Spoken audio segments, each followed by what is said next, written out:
Hello, everybody. My name is Kelly Higgins. I am the Executive Director for the Autism Community Connection. ACC is a small nonprofit here in Johnson County.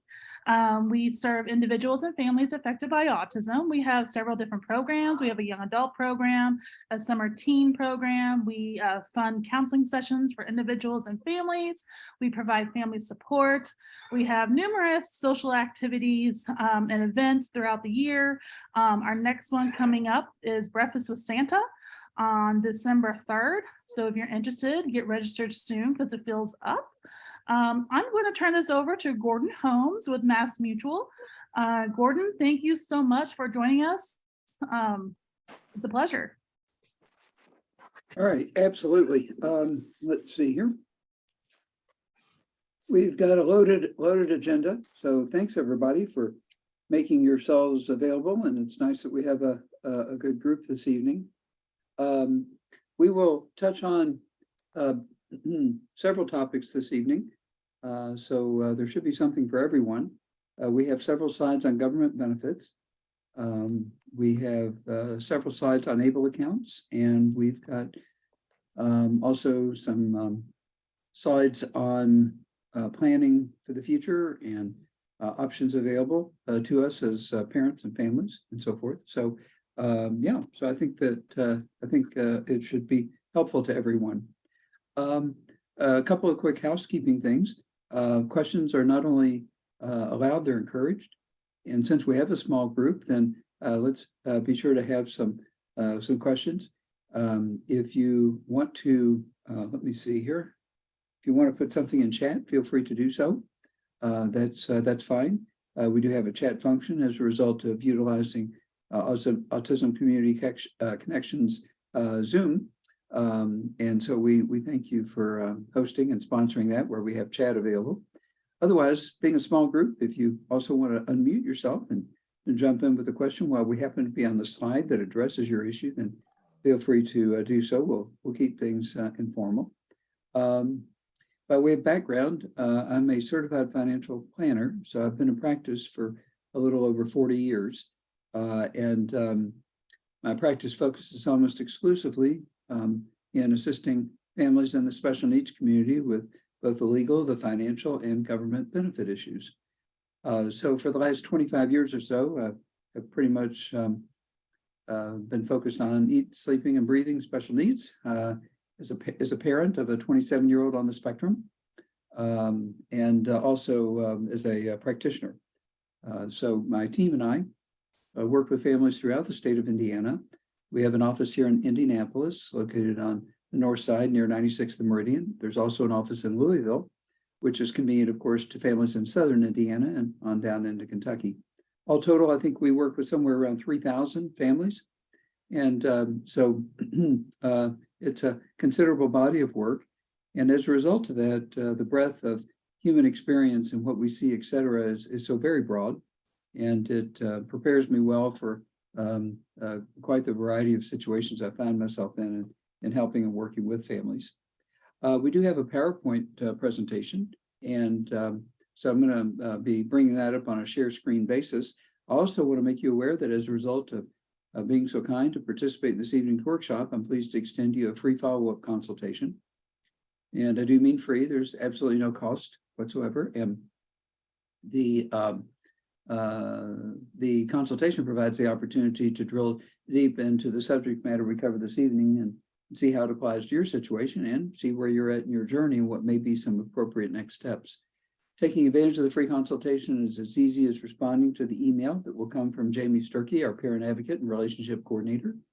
She should be sending you an email on Monday, her next day back in the office, thanking you for participating and again inviting you to respond to schedule your free follow-up consultation. So I, of course, encourage you to take advantage of that because it gives us some time to look at the subject matter relative to your situation and how it can really make a difference. So I think without further ado, let's go to share screen. Here we go. And hopefully we're seeing a slide for everyone. Did we make that transition? Okay, we did. Wonderful. Thank you. Thank you so much. This is a disclosure, so we're not all things to all people. We do a lot of work. We work a lot with nonprofits and school corporations and special needs co-ops, and I speak usually at easily a couple of events a week, and then meet with families all day, every day. So keeps me hopping. You know, as my wife and I have gotten a little older, the question about what will happen, you know, to our loved one or our son with special needs when we're no longer there is a concern. In fact, as I speak this evening, my mother-in-law is in hospice. She's 92, and it's the last remaining parent or grandparent to our son with special needs. And then my wife and I are on the front line, so to speak. And it does make you wonder, you know, with all the things that we do for him, born out of love, of course, how do we keep all of those plates spinning as we fade or when we're no longer here? And, you know, at face value, you may think, oh, it's not that big a deal. But if you sit down and ponder or think about your schedule and what you do and how much of it revolves around your child with special needs, you start to realize that it is considerable. And it's unusual for anyone to, quote unquote, be excited about signing up for our schedule and our routine. So we do need to give thought to this, because we certainly don't want what we've worked so hard, perhaps a lifetime, building and putting in place to go off the cliff when something happens to us. Next on the screen, you see 3 basic questions. They're actually designed to help determine where you might be in your special needs journey from a planning perspective. And so we'll read through these and kind of give thought to your situation and what answer fits you. So the first is, we realize that our child or children with special needs, they need more help. That's why there are government benefits we'll talk about in a moment, and IEPs and 504s and support groups and so forth. They need more help. So question 1 is trying to quantify that. Have you left them more than $2,000 in your will or your trust or whatever your plan is that you have? So that's a yes or no question. Number 2, have you identified a future care provider or caregiver? Meaning, if it's not you, then who is slated to step up and be there for them? And then number 3, is it possible that you've left your dependent with special needs out of your beneficiary designations on life insurance or retirement accounts? Because for most of us, at least until we're in the last years of our lives, most of what we leave for our loved ones or our families is in either life insurance or retirement accounts. So simple question is, is it possible your child with special needs has been left out? So before we move on, this is the first opportunity. I'm going to kind of cue you to respond or say something or unmute or whatever suits your fancy. But what do you think about these questions? Do you think yes? Do you think no? What response are you thinking? Anybody want to chime in? I had a question about number 1, where it asks, have you left more than $2,000 to your dependents with special needs? Is that $2,000 or more in cash, or is that also asset? Okay, all right. So great question. $2,000 of what? And I think in the context of this question, they're talking cash or cash equivalents. That is, cash or something that could be easily converted to cash. The reason for the $2,000 is because, as most of you probably know, $2,000 is the resource limit in the state of Indiana.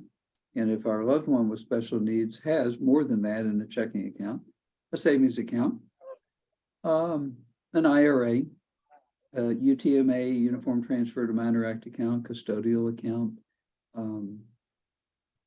then these assets are tied to our child or children with special needs, and unfortunately will block their eligibility for some very key benefits that we either currently have in place or we're hoping to get in place in the future for them. And what benefits might those include? What benefits come to mind when we think about benefits that our kids may be eligible for now or in the future. Social Security? Okay, Social Security, quite often early on in the form of SSI. SSI or Supplemental Security Income is a benefit they can qualify for from literally birth to grave, potentially, but we're going to talk a little bit more about that. But absolutely, that's one of the benefits that, so to speak, is at risk, depending upon how much in the way of assets or resources they have. What's another benefit that comes to mind for anyone?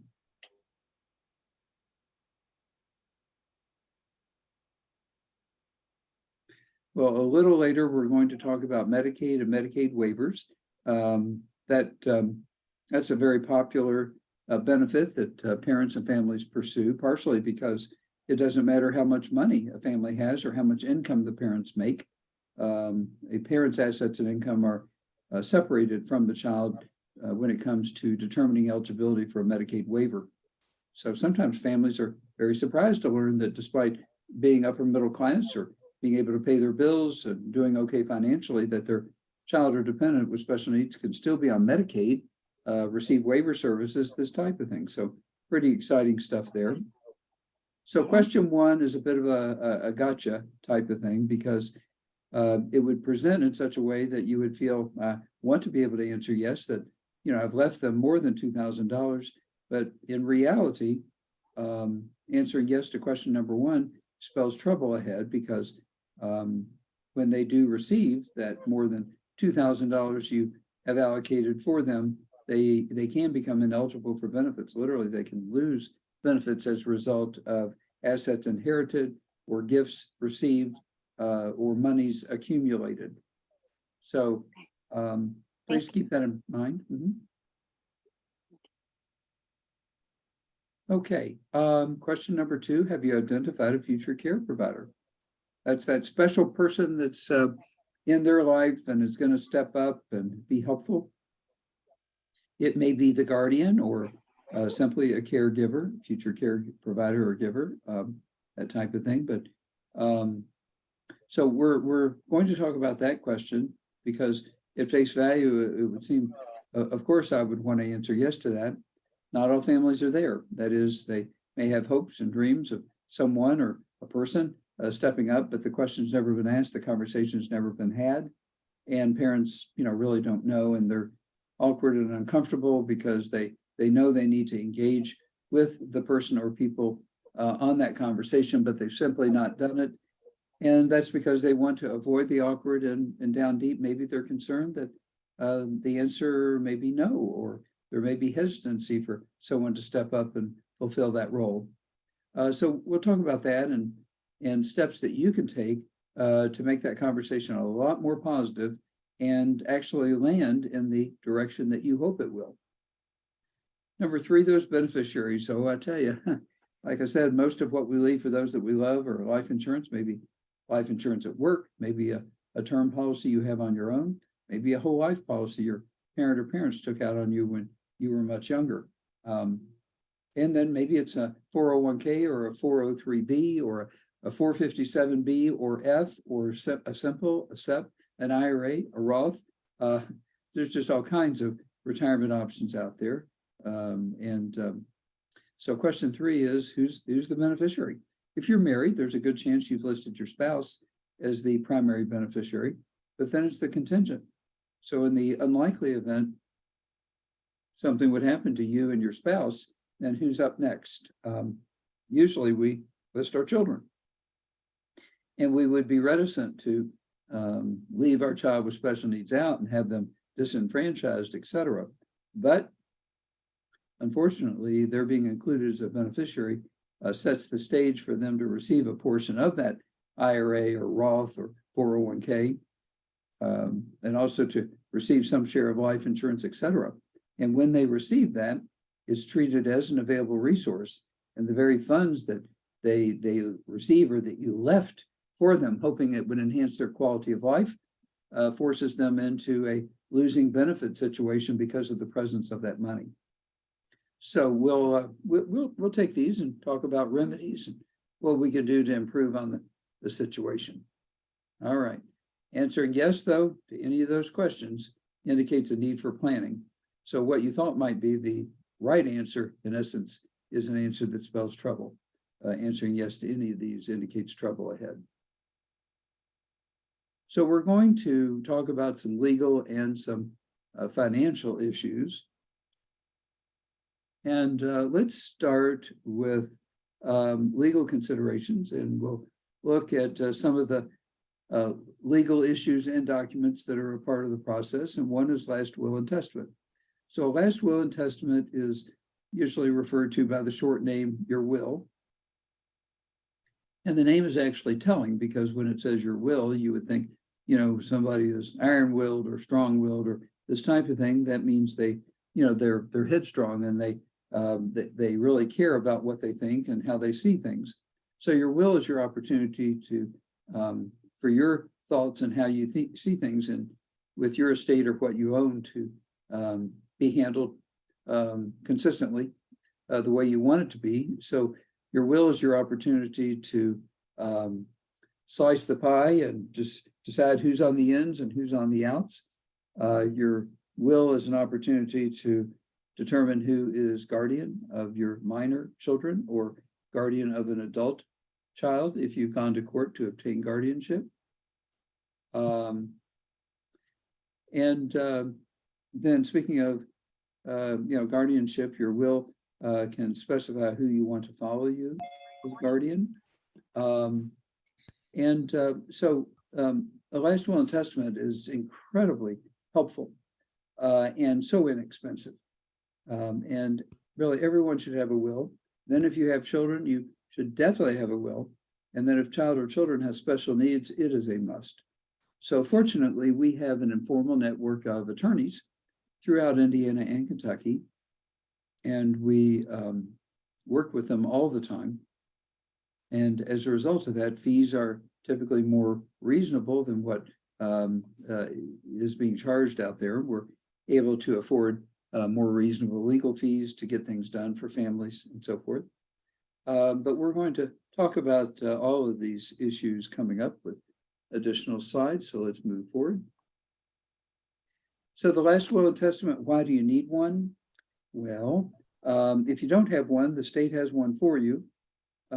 Saves you the trouble and the time and the money. But the problem is the one the state has for you doesn't take into consideration your child with special needs or anything else for that matter. It's one size fits all, and the state drives who gets what and what percentages and so forth. So that happens as a result of the state appointing an administrator for your estate. So it's preferable to have a will where you've made those decisions, informed decisions ahead of time, and you've not left it to default to the state to make those decisions for you. So the role of the executor, as mentioned there, is the person you leave in charge of your estate and your will. The executor is the one that will reach out to the IRS and obtain a tax ID number for your estate.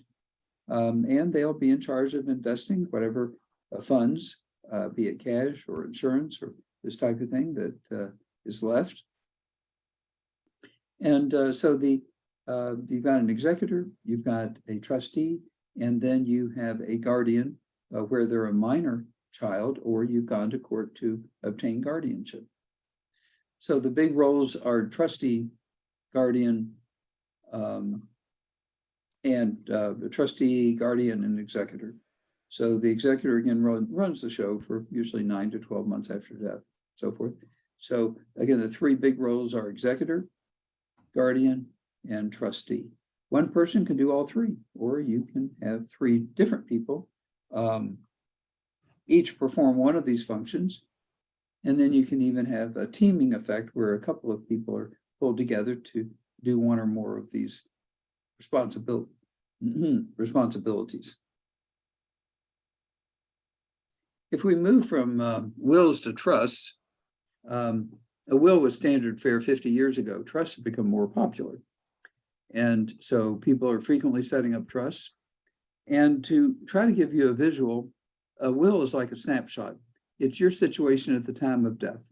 Who's going to do what, who receives what, etc. A trust is more like a moving picture. While a will is in play, maybe for 6 to 12 months following death, a trust can last for years, decades.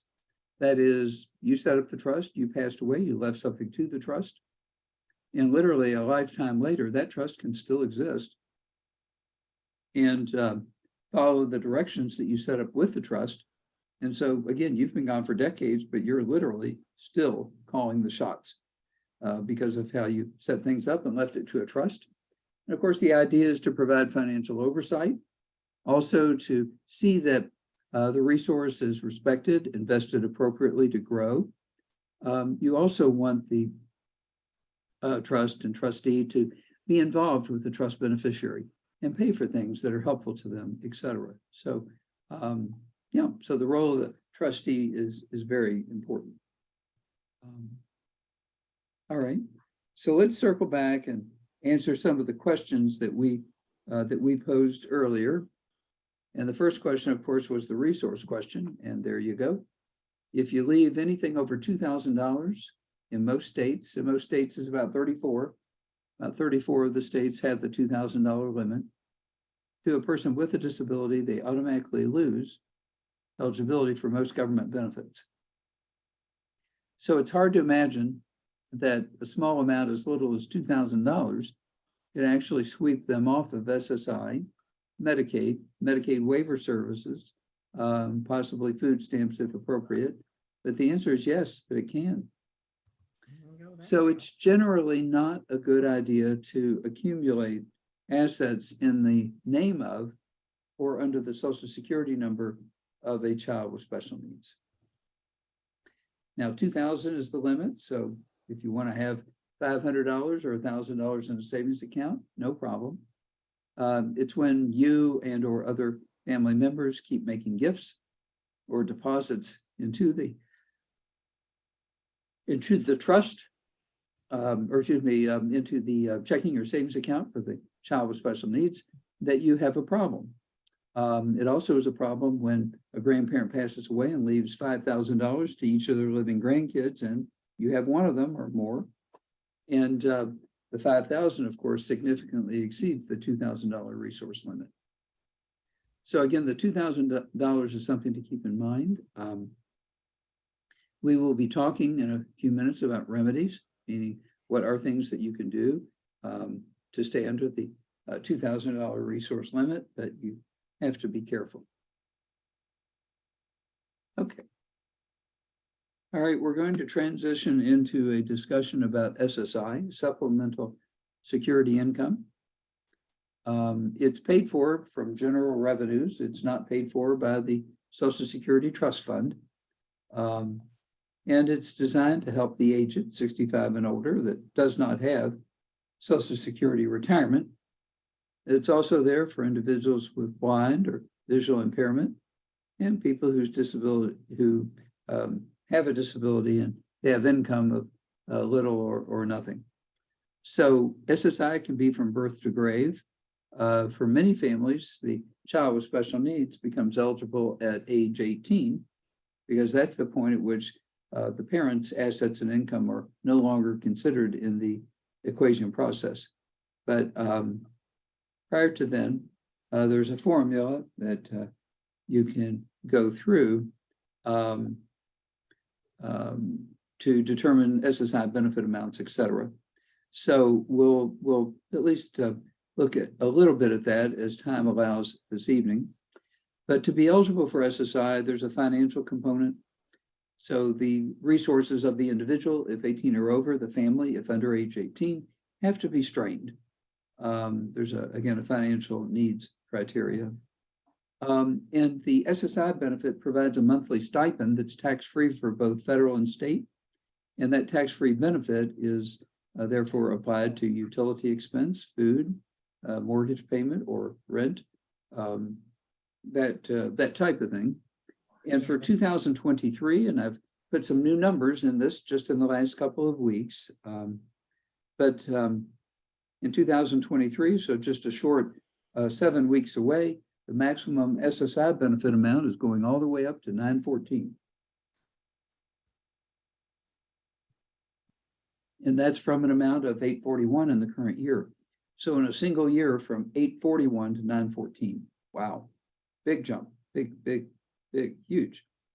914 a month starting January.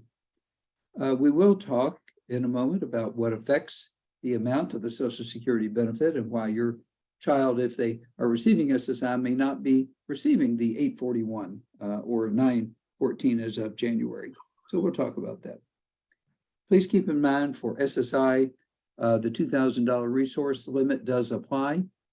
So if they have more than $2,000 to their name in any financial account, they're simply not eligible any longer for Social Security. So that's the way that works. And if the account that Social Security is monitoring, what we call a representative payee account, goes over 2,000, then for whatever period of time it's over 2,000, the eligibility is undermined. And as a result of that, Social Security, it's not unusual to come out and indicate that there's been a period of ineligibility, meaning benefits they have already paid out have to be called back because they were paid for a month or months that the consumer was not eligible to receive the benefit. So, so it pays to keep the assets or resources under $2,000 so that you do not have a hiccup or a gap in eligibility. Okay. I think we have something in chat. Let's take a look. Okay. Yep, we sure do. Okay. All right. Now, as far as amount is concerned, you see two benefit amounts, 914 and 609. So 914 is the maximum benefit for SSI, that is, in the state of Indiana starting January 1. 609 is exactly 2/3 of 914. So 914 is 100% benefit, and 609 is a 2/3 benefit. An individual that's eligible for SSI that's receiving the 609 is most likely being treated by Social Security as receiving in-kind support and maintenance, or ISM for short. And this is an example of where if they are helped or subsidized, Social Security may use that as a reason to pay them less. Now, we work with families to create a monthly contribution toward food and shelter expense. And so again, we do help families. And believe it or not, if you know enough about this, you can guide Social Security toward the benefit you want to receive. So if you want the maximum amount, again, that's $914 per month starting in January, then it's a matter of making sure that you're communicating with Social Security on the contribution they're making monthly to food and shelter. So the reason that some families start out at the lesser benefit amount, let's see, it would be 560.67 in the current year. The reason that some are at a lesser benefit level is because if something happens where the parents are assisting, you know, with either utility expense, food costs, this type of thing, then Social Security will help, but they won't pay the maximum benefit because of the help that the parents are providing. So Gordon, I have a question. If and when we start doing Social Security for my youngest daughter, do we set up a separate account to have this money go into it, or does that go into my husband's eyes like checking account? For SSI purposes, the Social Security will ask you to set up what's called a representative payee account. Okay. And but generally you don't do that until you have the letter in hand that they've approved the let's say 18-year-old for benefits, and you have the first Social Security check. Okay. And you take those to the bank or credit union, and with that documentation on hand, you typically will find that the bank will assist, or credit union will assist you with setting up the representative payee account. And once you've set it up, you'll report the routing number and account number back to Social Security so that deposits can be made to that account electronically going forward. Perfect. Thank you. Yeah. Okay.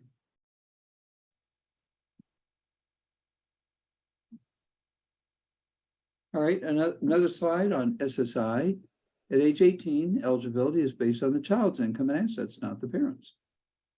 So although the statement of household expenses and contributions can affect the benefit level, and that's a worksheet I mentioned a moment ago that we help families with, identifying the expenses that the family is incurring and what share belongs to the child with special needs.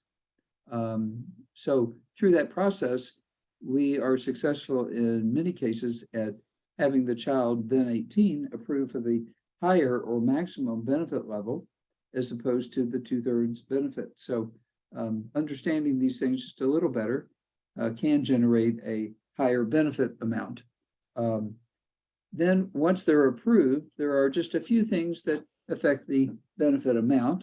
So the first we already talked about, and that is, are they considered as receiving in-kind support and maintenance? And if they are, then it's assured that their benefit's going to be reduced by 1/3. So that, as you can see on the slide, is the difference at the bottom between 914 and 609. That's the 1/3 that they reduce the benefit by, because this particular participant was treated as receiving in-kind support and maintenance ism, and that means Social Security is treating them as being parent subsidized. Gordon, Mhm. does that include if the child, because of their mental capabilities, does that include if they're still living at home with the parent? Does the government consider that in-kind subsidies? Usually by default, the Social Security does.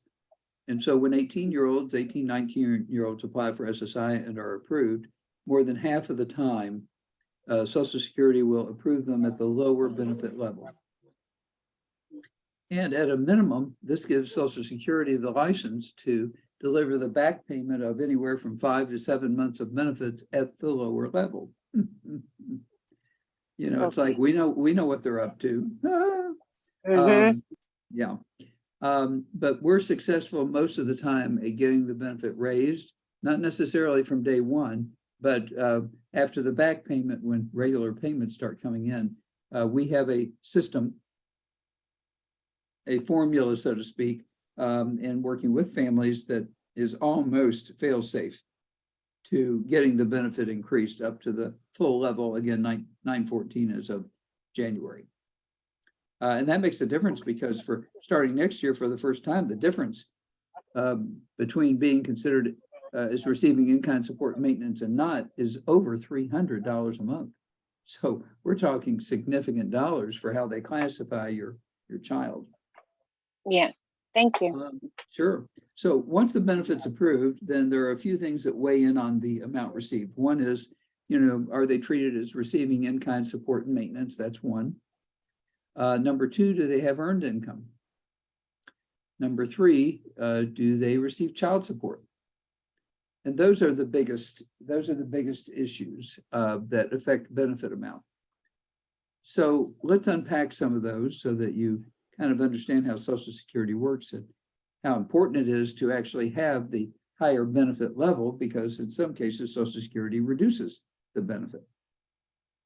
All right, so in the second bullet point here, the first $20 of income of any type and the first $65 of earned income is not counted as they calculate the SSI benefit. So that means $20 of any income, $65 of earned. If there is no non-earned income, then you add the two together and the first $85 is overlooked. Thereafter, for each $1 reduction, for each $2 earned, unless they're still in school. So again, 20 plus 65, after that $85, Social Security is going to do a $1 reduction for each $2 earned unless they're still in school, excuse me. And if they're still in school, there is a little known exclusion called the student earned income exclusion. And this excludes the first so much of income. And so for next year in 2023, it's going to be $8,950 for the year. And so if they have student status, then their first $8,950 is excluded from reducing their SSI benefit. So this is really powerful. And it's pretty generous because that means they could have upwards of $700 per month in employment without any reduction to their SSI benefit at all. So you can kind of see on the bullet points here how that works with the student earned income exclusion. That excludes the first $8,950, a maximum of $2,220 worth of income, and so forth. So it's definitely a benefit, and Social Security has to be reminded of it because they don't always automatically either ask or assume. And if you're not asked, you may not know to volunteer, but make sure that the Social Security Administration understands, when you're wanting to use the exclusion ratio or provision. The idea is to not have income reduced. In addition to the earned income, where again, the first 20 plus 65 or 85 is overlooked. And after that, there is a 50-cent reduction for each dollar earned. In addition to that, there's child support, and child support is a little bit complicated, but suffice to say, if a parent, a custodial parent, is receiving child support payments, then the child support payments typically are a dollar for dollar reduction against SSI. So I think we have maybe an example, but bottom line is if they're getting $1,000 a month in SSI, as an example, then if they're getting if they're getting $1,000 a month in child support and they're receiving SSI, then the child support payment exceeding the 841 or next year the 914, that would wipe out their SSI entirely. So again, it's a dollar for dollar reduction when they're receiving child support. So for that reason, it can be difficult to enforce a child support order beyond the age of 18 when it undermines their eligibility for SSI. So you may want to keep that in mind, because there are a lot of blended families, divorce, etc., and child support can affect the SSI benefit. There is an exception in the bottom bullet point, and this is a strategy available. It's relatively new, but there is this type of special needs trust that can be set up to receive the child support. And if so, then the trust receives the child support and it's not treated as income to the child, and therefore it does not provide for a reduction to their SSI benefit.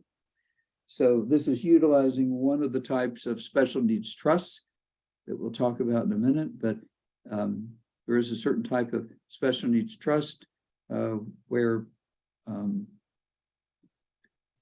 the child support payment can be delivered, and by doing so, then it's not treated as income and it will not adversely affect the SSI benefit for your child. So it's a pretty exciting stuff. All right. So we've talked about SSI. Now we're going to graduate into SSDI. And SSDI usually follows SSI anyway. But there are actually a couple of different ways a person with special needs could go about collecting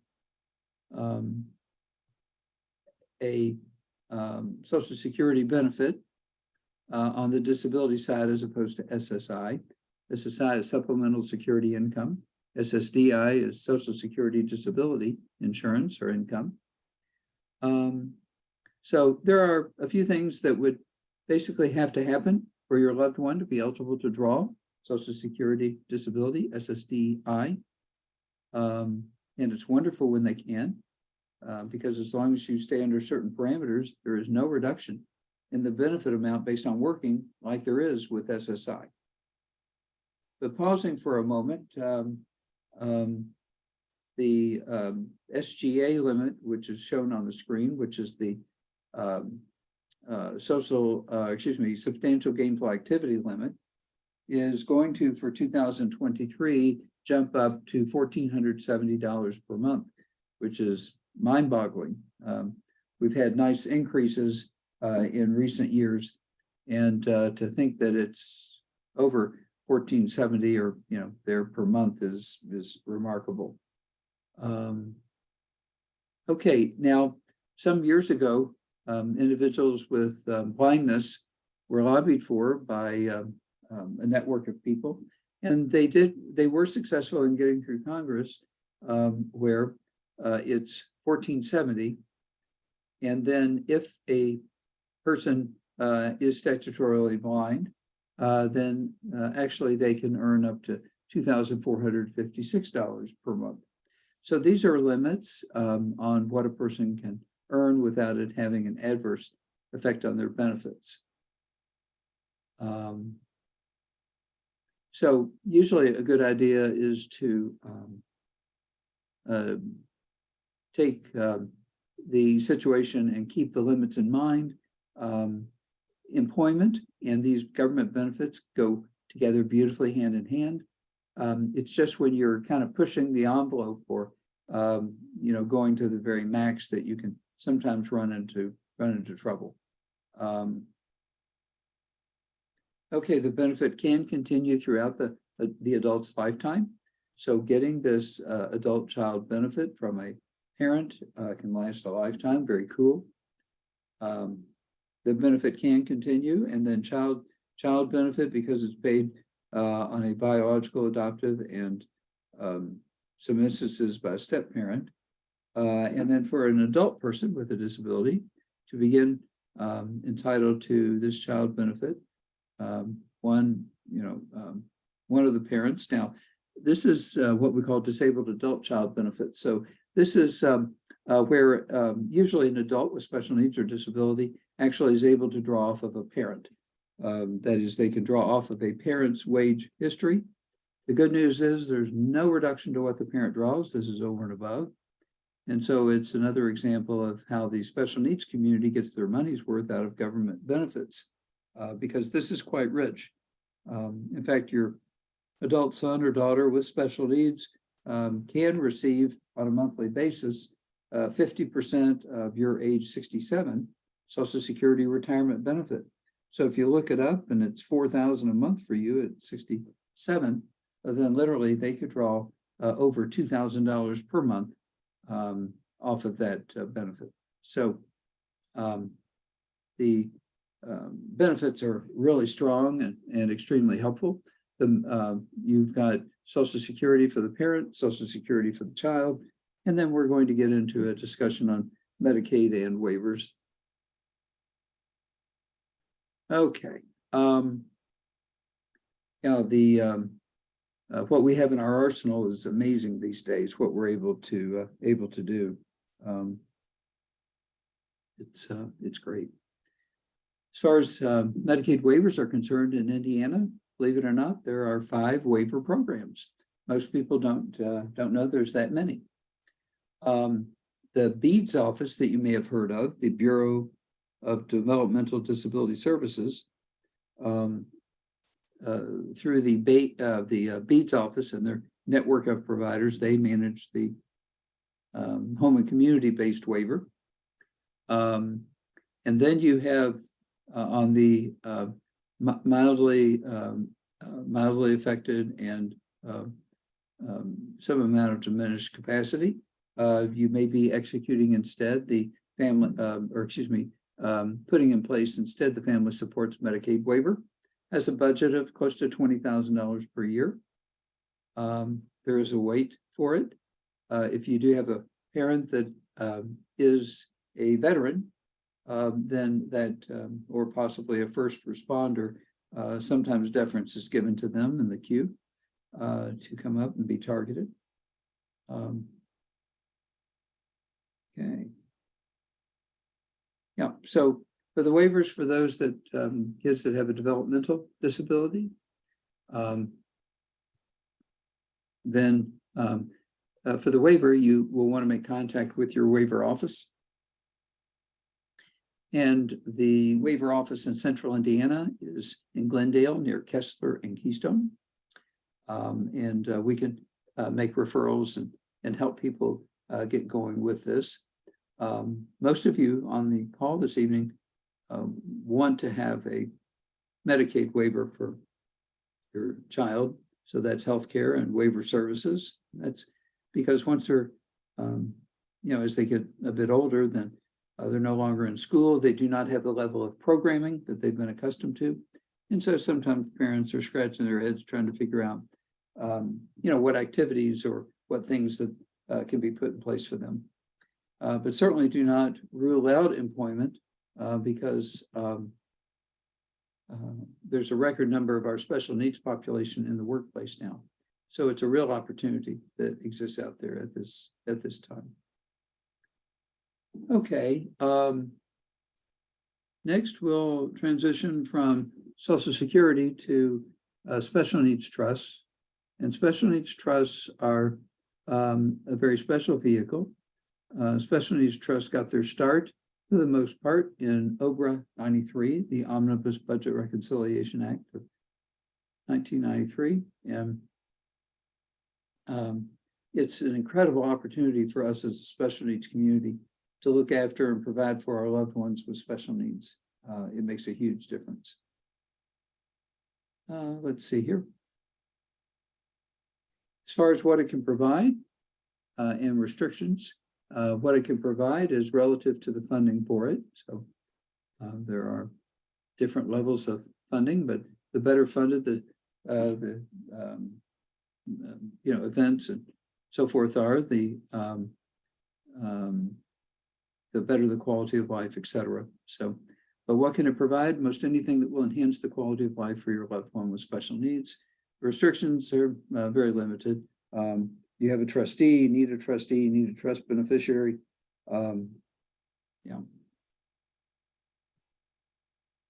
There are several types of special needs trusts.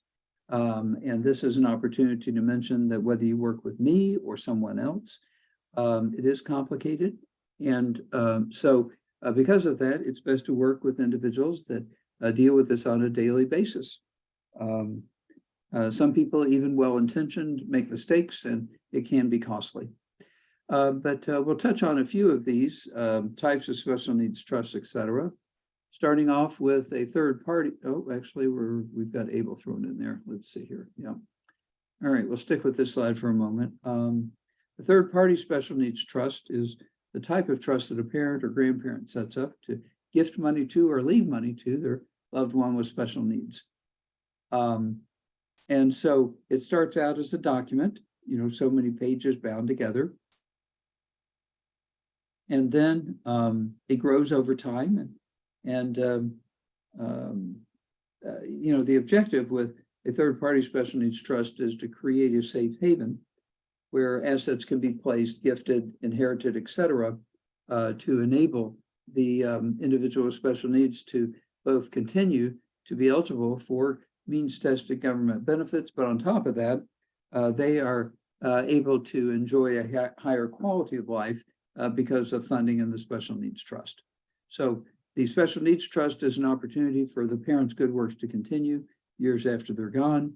And there's no limit as to what you can leave to or establish to fund the special needs trust. The Secure Act passed right before COVID, so that would have been early in 2020. And the Secure Act gave a benefit to special needs trusts for stretching the receipt of IRAs upon the death of an IRA holder. So it's really powerful, but if something happens and there are IRA funds coming from parent or parents, then the Secure Act guarantees the special needs trust the ability to stretch the receipt of these funds over many years, minimizing the taxes for receiving them. May I ask a question about Sure. the third party Secure Act? You mentioned folks such as grandparents might want to start this for their grandchildren. Could it be someone that's not related to the child, someone that does love the child and cares for them and wants to help them after their parent is gone? The answer is yes. Okay. Thank you. Yeah, absolutely. You can even do a GoFundMe account. So it can even be people you don't know from Adam. Yeah. Anyone that wants to help, and a third party trust welcomes money from anyone other than the individual with the disability or special needs. So that's the Okay, thank distinguishing factor. So if the kid with special needs has $50,000 in a bank account, it's not going into a third party trust. And the biggest difference between the first and third party trust is that a third party trust has no Medicaid lien on it. When something happens to the trust beneficiary, the funds stick with the family. A first party trust, on the other hand, does provide an opportunity for the government to step in and seek to reimburse themselves for Medicaid benefits afforded the trust beneficiary with special needs while they were living. The Miller Trust deals with where there's lots of income. So if they get a decent job and the income is too much to hang on to eligibility for their Medicaid, then we can utilize a Miller Trust. Pool Trust is the ARC. ARC of Indiana is very popular for pool trusts. And that's where they already have a trust in place and you plug into it.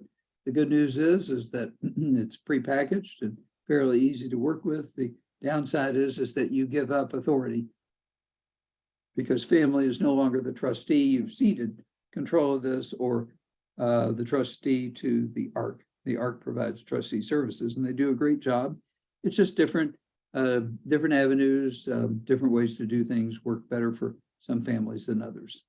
Qualified Disability Trust is the opportunity to get some tax advantages from the trust based on how it's structured. All right, let's talk a little bit about ABLE accounts. So I think most of you have heard about ABLE accounts, Achieving a Better Life Experience, ABLE.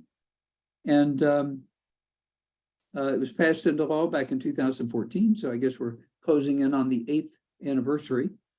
It allows individuals with disabilities to have an ABLE account, a tax-free savings account, modeled after 529 college savings accounts. So sometimes these ABLE accounts are referred to as 529A for ABLE, but it was clearly patterned after college accounts where funds can be deposited, grow tax-free, and you can distribute tax-free.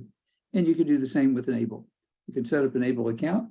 They're set up online at the Indiana Medicaid or the Indiana ABLE account website, which is InvestABLE, INVESTABLE. And you can set it up online, enter the routing number and account number for the account you want to transfer funds from. And then the ABLE account or InvestABLE folks will transfer the funds that you've specified in order to get the ABLE account funded.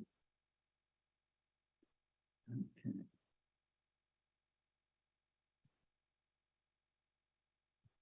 All right, another slide. The maximum for 2022 that we're currently in, that is the current calendar year that's winding down, is 16,000.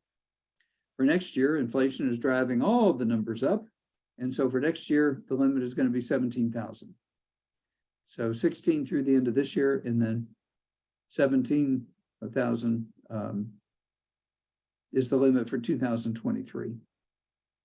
And that can be put in, 1,000 here, 1,000 there. It can be contributed to by multiple people. So it's very flexible. Maximum amount, currently 100,000. This is the maximum amount that you can value an ABLE account at. So currently 100,000 for those on supplemental security income. And for all others, the limit is the same as the state's 529 plan. And we'll, 529 is the college account we were talking about. Okay. So if an ABLE account rises above 100,000, then they're cruising to lose their SSI. If the SSI recipient's ABLE account goes over 100,000, benefits are suspended and they'll be reinstated once it drops below the 100,000. Okay. Contributions must be made by cash. So you're not going to put money in it by credit card or, this type of thing. So, all right, as far as who can assist, a beneficiary, which can be a sibling or parents, friends, co-workers, etc., special needs trust or pool of trust. So there's a lot of people that can get in on the action and help fund the special needs trust, at least get it to the point where it can stand on its own and so forth. Then to let you know that Indiana legislature passed a law earlier this year that is going to give ABLE accounts a tax credit on the Indiana state tax return, similar to the credit that you now enjoy as a result of deposits into the 529 college account. So the 529 has, let's see, a $1,000 bonus at one time of the year, and I think $1,000 another time of year, and all of it factors into compensation and whatever works best for for everyone. All right. Let's move on. Oh, I should mention the tax credit. Yeah, tax credit. Where is that? I've got that somewhere in here, I think. But it starts in 2024. So there's a tax credit in Indiana. It's going to be 20% of what's put into an ABLE account on the first 2,500. So the maximum tax credit starting 2024 for ABLE accounts, and this is only Indiana ABLE accounts. And it's also individuals that are filing a tax return in the state of Indiana. So if you're filing a return in Indiana, then starting 2024, so year after next, you can take a tax credit for 20% of the first 2,500 you put in there. So 20% of 2,500 is $500. So starting in 2024, up to a $500 annual state income tax credit for ABLE accounts. So pretty exciting stuff. All right. Gordon, I had a quick Yes. question on that. Okay. So do you know if that tax credit is that per account or per filer, per Okay. tax filer? All right, great question. Is the credit going to be per account or per tax filer? And the answer is it's a bit of a combination. Unlike 529 accounts, when it comes to ABLE, an individual with special needs or a disability can only have a single account. So you could have a half a dozen 529 college savings account, meaning every grandparent could set up a 529 account and contribute to it if they wanted to. But with an ABLE account, the consumer is limited to a single ABLE account. And so what happens is you can end up with multiple depositors into that single account. And each depositor that makes a deposit starting January 1st, 2024 to that account, if they file an income tax return in the state of Indiana, they're going to be eligible for 20% back of whatever they contributed of the first 2,500. So you could, with a maximum annual contribution of 17,000, at least that we know of at this point, you literally could break the $2,500 down and have 6 different people contribute $2,500 and have 6 $500 tax credits for those people. Did that help a little? Okay. Yeah, it does. That makes sense. I'm just curious that I am looking to set two separate ones up, one for both of I have two daughters on the spectrum and I want to have one for each. So I didn't know if that would then be, maximum tax credit on each Right. individual account, or Yeah. if it would Yeah. just be limited to the fact that I'm funding it or whoever's funding it. Yeah. So it's the limit is on the number of accounts, but there is not a limit on the number of people that can get the credit. As long as total going into the account doesn't exceed the 17,000. Got it. Okay, all right. Able accounts can pay for all kinds of things. Started out, it was kind of restrictive, but boy, things have changed, and able accounts can pay for almost anything that benefits the loved one with special needs. So there's almost no limit as to what it can pay for. It can pay for them to take a cruise, go to Disney World, hang out with Jeff Saturday, at Lucas Oil Stadium, go to a Pacer game, go to an Indianapolis 500. I don't know. Just have all kinds of fun. It can put down and make a down payment for a condominium for them. It can help them with transportation. It can pay for college or post-secondary education. It can buy them clothing. It can pay for durable equipment. The list just goes on and on. There are so many wants and needs that our children with special needs have. An able account's a handy thing to have. So do keep in mind that there is a Medicaid payback on it. So when something happens to them, the state's going to be interested in the balance that's left in the able account. So these are, for the most part, what I call put and take or save and spend type of accounts. They're not really to amass a large fortune not only because you have the $100,000 SSI limitation, but just because you don't want to, accumulate funds to only enrich the state. Okay, we're gonna move on to guardianship. Any questions about anything we've covered so far? So far, it's been mostly a discussion about Social Security, SSI, SSDI. I think I mentioned, but I may have glossed over it, but the number of years our children are on SSI is limited. They may go on at age 18. Usually they're only on SSI until we as parents draw Social Security retirement benefits. And so as an example, if when your child reaches age 18, you're 45 years old, then they may only be on SSI until you retire 20 years later. Usually when a parent has a triggering event, then that lifts our child off of SSI and they start drawing SSDI off of our record.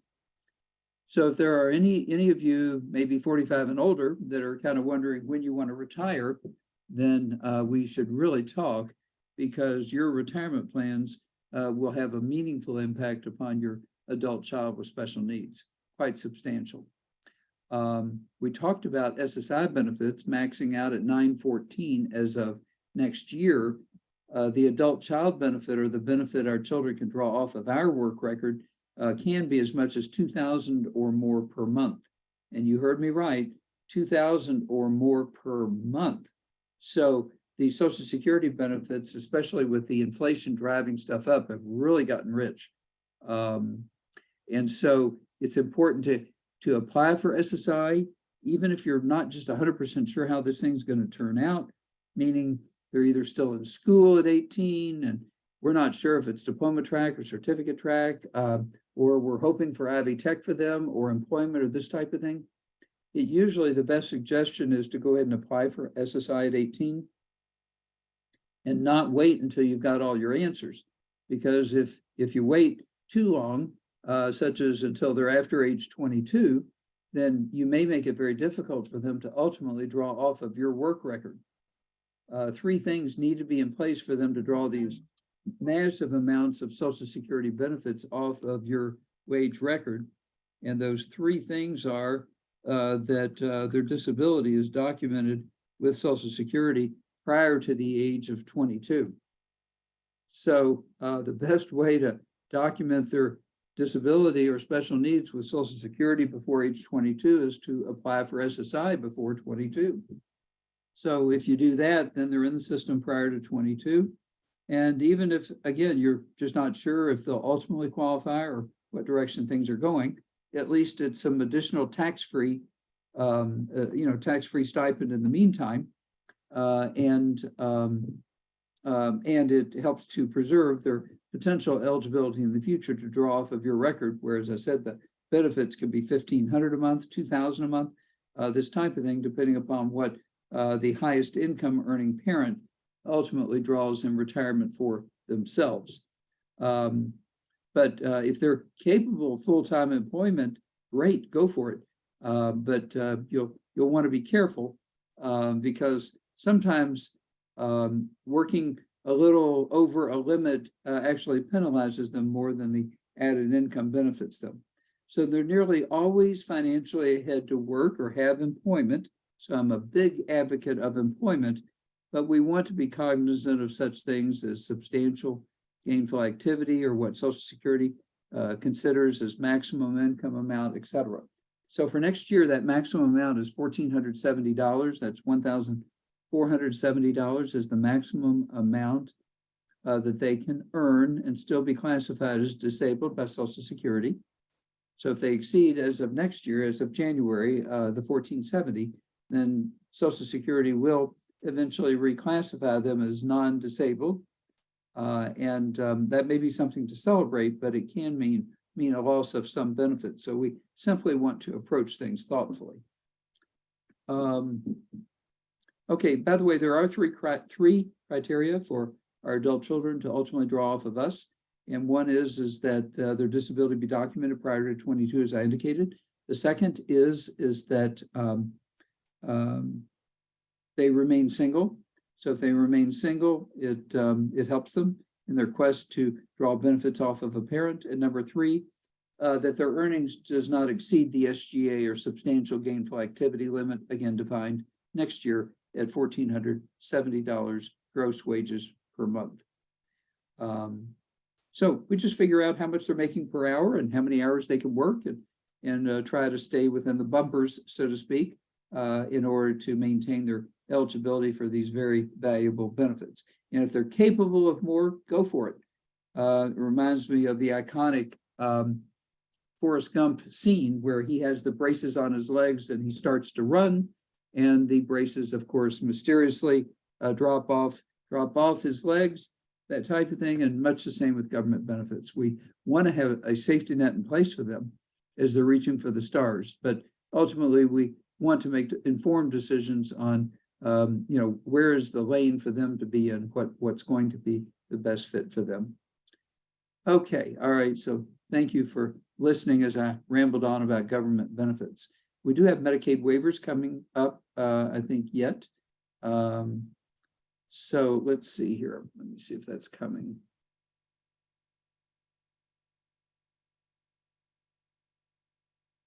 No, I think we've touched on some of that already. Let's see here. Yeah. Okay. All right, we're ready for guardianship. Guardianship typically surrounds age 18, so it's a little more selective, not necessarily everyone. Guardianship may be appropriate in some situations, not all. There's full and partial guardianship. Obtaining guardianship in Indiana is not difficult and it's not expensive. Partial guardianship is typically guardianship of the person. Full guardianship is guardianship of the person and their estate or any of their funds or monies, present or future. In Indiana, you typically get with an attorney. A petition is put together, which includes a letter from the doctor or documentation from the physician, usually the pediatrician. That goes to the respective county court in the county that you reside in, and that prompts the county court to schedule a hearing or add you to the docket, the subject of the hearing being guardianship for your child. You'll want to be, careful because once they're 18, if there is no guardianship, then you're not in charge, they are. And if they have the capacity to be in charge, awesome. If they don't, you may want to consider guardianship. As alternatives listed here, you may want to consider a durable power of attorney and healthcare directive.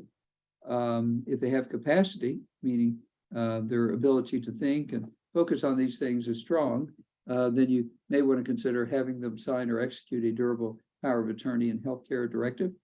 If they don't have the capacity to understand these documents, then it's an indicator that guardianship may be an appropriate response in your situation. We do have a network of attorneys throughout Indiana that are able to help with guardianship, are able to help with estate planning and setting up special needs trusts, that are able to help with appealing Social Security denials and so forth. So we have a wonderful network of attorneys that help with all of the legal aspects of the special needs journey. And again, fees are very extremely reasonable. I just had a call earlier this evening, or a Zoom meeting with a family from the Lexington, Kentucky area, and they had talked with an attorney and were discouraged because of the amount of fee that had been quoted. And so I checked with our in-network attorneys, and we were actually able to deliver more in the way of documents and estate planning than the attorney they had talked to, at a cost that was $1,500 less in fees. So they got more, and they're paying $1,500 less. So we get incredible value out of the attorneys that we work with. And part of it is the volume that we run. When you're working with thousands of families, we often keep our attorneys pretty busy, and that volume helps bring costs down, etc. Any questions about guardianship? Usually you're in and out of the courtroom and or the courthouse in under an hour. And sometimes hearings are done virtually as a result of COVID, so it varies, but more things are being done in person. More and more counties are coming online and in person for these hearings. Okay. Did you say we needed to wait until they turn 18 or apply for it before they're 18? Okay, great question. And the answer is it depends upon your situation. So let me explain. If you are the biological parent, then you're automatically their legal guardian until their 18th birthday. Mm-hmm. So you typically in a adoptive or biological parent situation, typically you're not going to go to court until you're literally within usually a few weeks of the 18th birthday. There are a few attorneys out there that say, they're 16, we're close enough, let's just go ahead and get guardianship done. But what people frequently do not understand is that juvenile guardianship is not the same as adult guardianship. And so if you obtain guardianship, more than right at their 18th birthday, then it's very likely that you're going to have to return to court when they turn age 18 to have the guardianship transferred into an adult situation. So you might say, well, what is the difference? Well, the difference is that adults have rights that minors don't. So if they're a minor, they don't have the right to vote. They don't have the right to enter into contracts or take out loans and this type of thing. When you obtain guardianship for a minor, is solely based on their diagnosis and function. The judge's decision is not based on the rights that are being restricted or taken away from them. So the answer to the question is if you're seeking adult guardianship, you need to wait until they're an adult. And that's usually starting the process maybe a couple of months, 2 to 3 months prior to their 18th birthday. But the hearing itself will probably be within a week to 10 days of the birthday itself. Okay, thank you. Sure. And the judge will issue an order from the bench. There is no jury. The judge makes the decision and issues the order. And then that judge's order or the court order becomes your guardianship papers going forward. Okay. Gordon, does that also apply to the alternative guardianship for power attorneys and stuff too? Does that kind of apply as well? Okay, great question. Thank you so much. And the answer is that a parent's fully in charge until the child reaches age 18. So the durable power of attorney and healthcare directive bullet points that you see on the screen would be documents executed on or after their 18th birthday. Mm-hmm. Yeah, great question. Now you might say, well, which do we do? Do we do guardianship or do we do the alternatives? And a lot of it has to do with capacity. Typically, an attorney is going to want to talk with the child turning 18 to determine what their understanding or capacity is.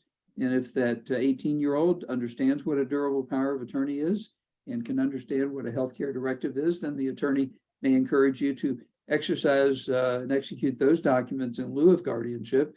It's less expensive. You'd probably spend no more than $200 to $300 to get durable power of attorney and healthcare directives in place. So it's inexpensive, but please keep in mind it's not the same as guardianship. The durable power of attorney and healthcare directive is power sharing. And so they are simply deciding at that time, they're signing a document that says you can be their agent. They could decide the next week that they tear up the thing and say, you're no longer my durable power or healthcare directive. So he who giveth power can take it and they can take it back. Usually these alternatives, the durable power of attorney and healthcare directives, require two things primarily. Number one, that you have someone that's cooperative. Because if they are not cooperating, if they're not going to work with you, those documents won't work because, based on what direction the winds are blowing, they're okay with it or they're not okay with it. So that's one issue. And then the second is the issue of their level of capacity. If they don't understand these documents, then typically no attorney is going to work with you toward having them sign them. That is signing something they simply don't understand. So it becomes a lot clearer when you're sitting at 18 versus when they're 14 or 16 or something like that. So give it time. Don't spaz over it. As they turn 18 again, a direction will seem much clearer. Okay, have you identified a future care provider? So a lot of times people think, well, this is the one question that you surely want to answer yes to.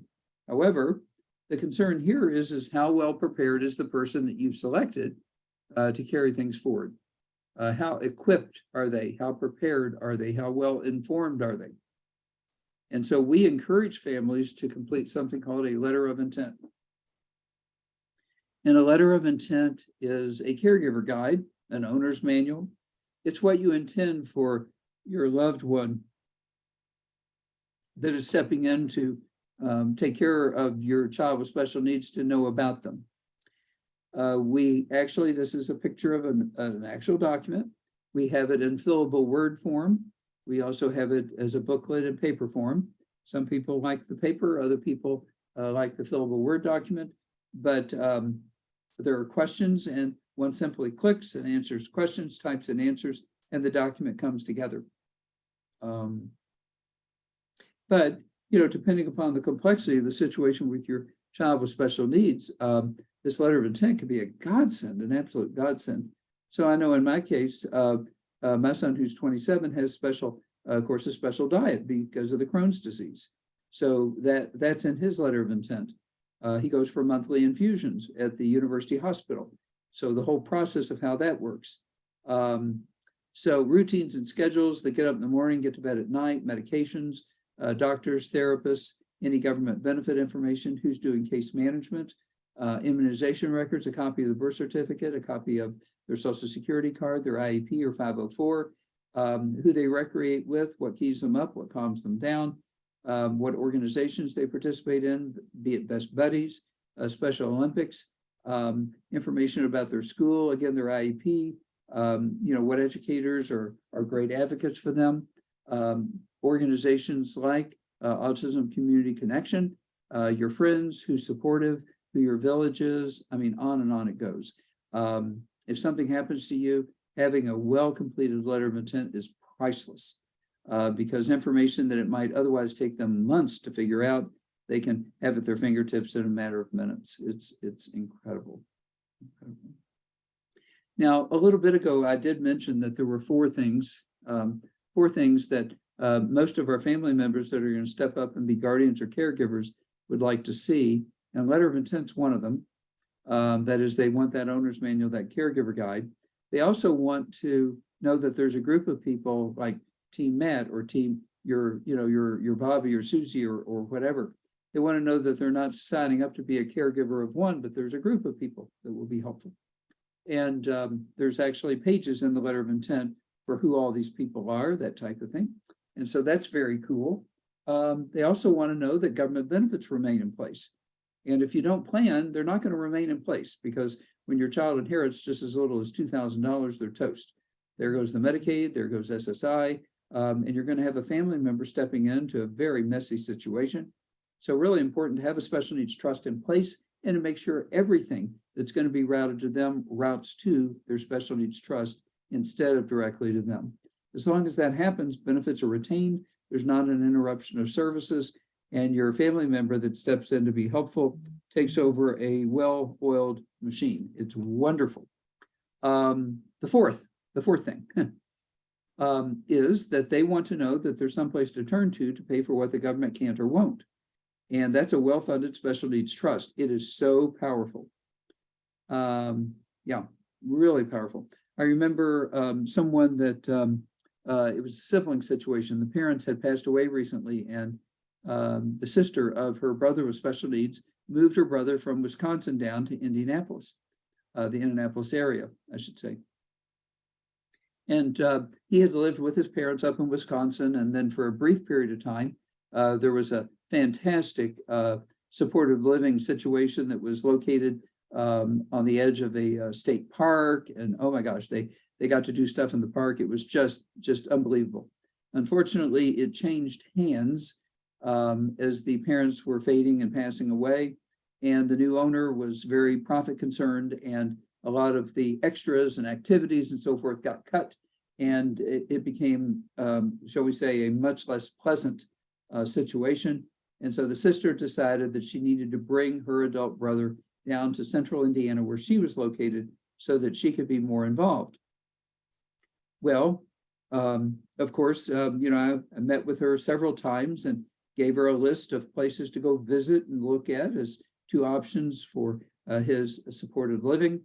And she went and she visited, and of course, she was looking at Medicaid facilities, that is, facilities that Medicaid would pay the bill on, et cetera. And she went out 2 or 3 times, visited a few facilities, came back, sat down with me, and her quote was, "I can't do that to my brother." And so this is what a well-funded trust is about, because if you're going to look at potential upgrades from a Medicaid supported facility to private pay, et cetera, you need a well-funded trust. So in this particular case, the parents had made provisions for a trust to be well-funded, hundreds of thousands of dollars in the special needs trust. And so we now have a situation where the brother does live in a private pay assisted living facility. It's beautiful, it's nice, it's clean, it's inviting, and his adult child benefit drawn off his parent's Social Security record pays part of the cost, and the trust that the parents set up for him cover the rest. And so as a result of the provisions the parents have made in planning for their son, her brother, they're able to put him into a situation that she is so comfortable with, because she and her husband like to go to Florida for at least a couple of months each winter. And she's comfortable doing it based on the setup that they have for her brother at the assisted living facility. And the assisted living facility is literally less than 15 minutes from her house. So she's like, this is amazing. So again, outcomes, wonderful outcomes can be created as a result of resources put in place and a good planning process. So the 4 things are, they want them to keep their government benefits. They want something to turn to pay for what the government can't or won't. That's a well-funded trust. And we have great strategies for funding these trusts. We'll talk about that in a moment. They also want to know that there's a team of individuals to assist and support. And then again, the letter of intent that we see on the screen. So what can go into a special needs trust? Pretty much you name it. Most anything a person can own, the trust can own. Property, including a house, a condo, real estate, even rental property that can be left to the trust. Investments, retirement funds, life insurance, a GoFundMe account. We've seen that happen 2 or 3 times, not a lot, but oh well. Friends and family, settlements from litigation, et cetera. All these can go into special needs trusts. So life insurance can be a particularly useful vehicle to fund a trust because the death benefit is usually free from probate and estate taxes. So 100%, you get 100% benefit, creates an estate where none exists. That's for the parent or parents that say, this all sounds wonderful, but money doesn't grow on trees. I don't have a lot. I don't know what's going to fund the trust. So I had someone on a Zoom meeting earlier today, and we were looking at life insurance as a vehicle to fund the trust. And the premium for the life insurance was going to be less than $100 a month. And it was going to guarantee that the trust got funded. And the child was already in line to receive SSI benefits here in the next few months. And so the SSI benefit, as it transferred to the parents to defray cost of food and shelter, would cover the premium for the life insurance that would then guarantee the trust was funded when the parents passed. So really exciting things that we're able to do. But life insurance can sometimes be an especially strong vehicle to guarantee funding for the special needs trust. So beneficiaries, it's a sticky wicket. If your child with special needs is listed on a beneficiary for life insurance or retirement accounts instead of a trust. So the objective is to list their trust and not them. So they do not directly inherit and therefore their benefits are not compromised. So if you have no trust in place, don't go changing the beneficiary, don't take them off at this point. But please take advantage of the free follow-up consultation so that we can look at, again, how the concepts and things we're looking at can help you in your situation. If we can relatively inexpensively get a trust in place, something to fund it, then you could update your beneficiaries to reflect the trust, preserving the government benefits you've worked so hard to put in place. Okay. In two-parent situations, there is a special type of life insurance. I'll just plant a seed. It's called second to die or survivorship life. It's very inexpensive and it's permanent. So it's a very low-cost way for parents to guarantee whenever they're both gone that the special needs trust gets funded. And that way they can guarantee to the adult sibling or other family members, when we're gone, the trust is going to be funded. And it's a discounted way to do it. We have access to almost every carrier in the industry that provides this coverage. So we shop, we spreadsheet, and we find the best values for families, but really exciting option in many family situations. For parents that are getting older, and we've got a crop of them because I've been focusing on special needs now for over 25 years. And of course, the parents that were in their 30s and 40s are now in their 50s and 60s. And so we're looking at long-term care situations, parents concerned about the point where they're not just caregivers, but they're care needers. They need care themselves, and how that's going to stress resources and how they can get care or help for themselves while they're trying to advocate for their loved one with special needs that needs help as well. Okay, I think we'll go to the final slide here because we are closing in on 8 o'clock, and I do want to respect your time and make sure that we do a wrap at 8 o'clock. Are there any remaining questions anyone wants to ask in the couple of minutes that we have left? Please don't forget that by participating this evening, you're eligible for a free follow-up consultation. It is so powerful. Jamie Sturkey, our parent advocate, will email you thanking you for participating this evening. And all you have to do is hit the reply key and say, yes, please schedule a consultation. And we can do it in person or by Zoom. So you needn't go anywhere, but I do encourage you to take advantage of that. These things are so very important.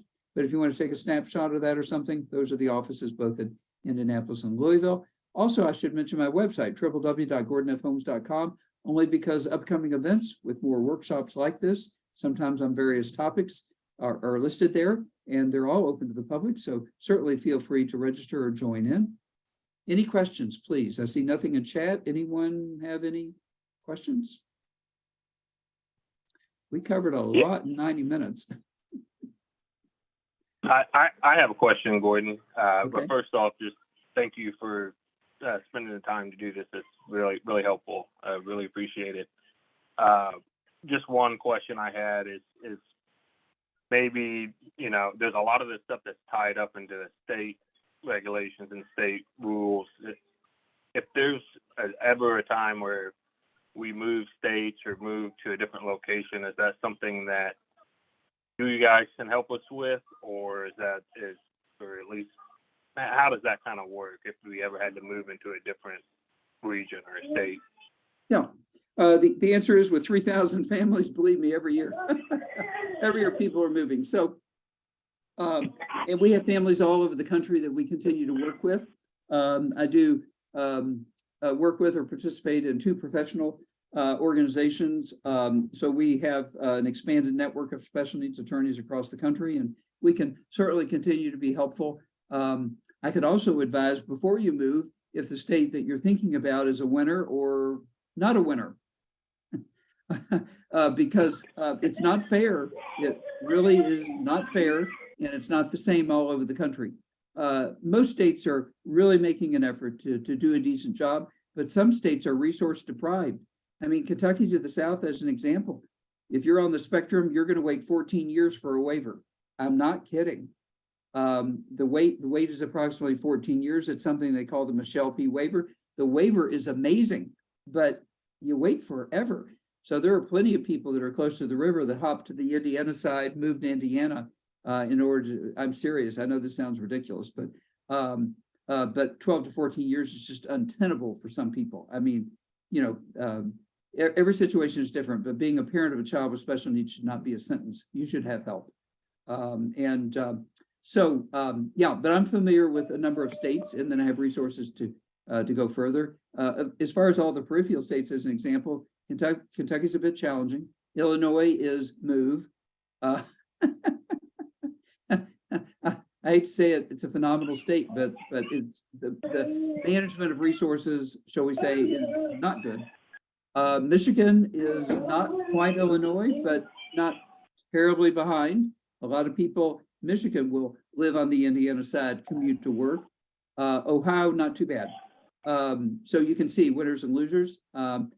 You know, it just varies, but yes, we can help. I'm sorry, long-winded answer, my apologies. That's right, I appreciate it. Sorry about that.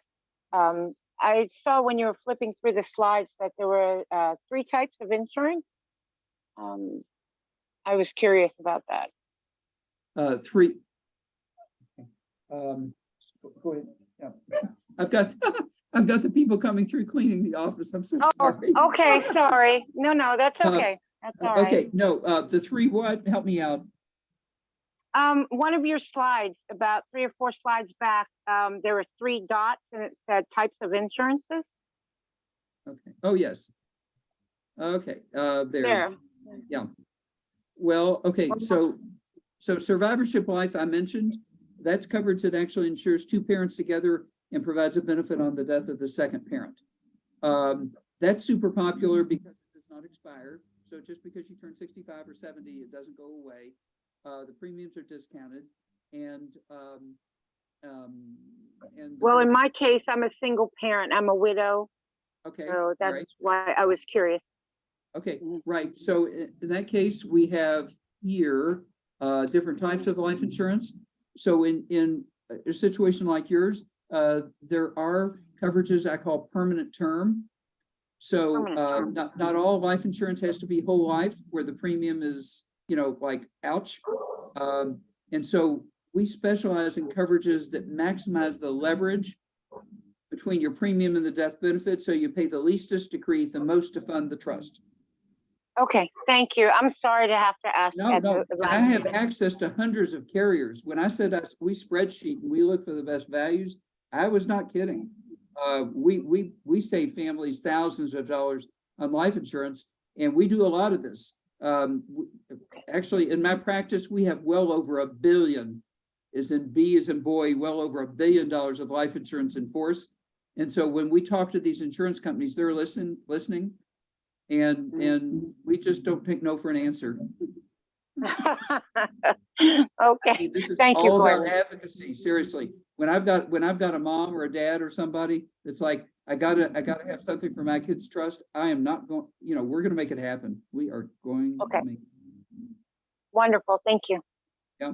Anything else, guys?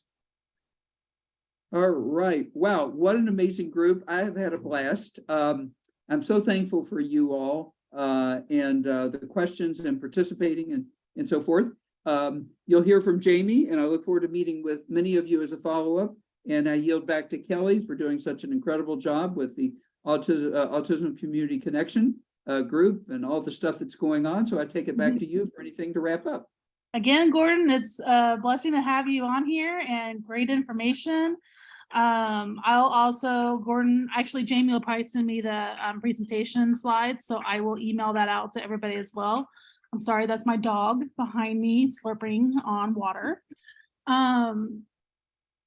And along with the recording as well, within the next week. So thank you guys for your time. We appreciate it. You can get a hold of me or Gordon anytime you have any questions, and have a wonderful night.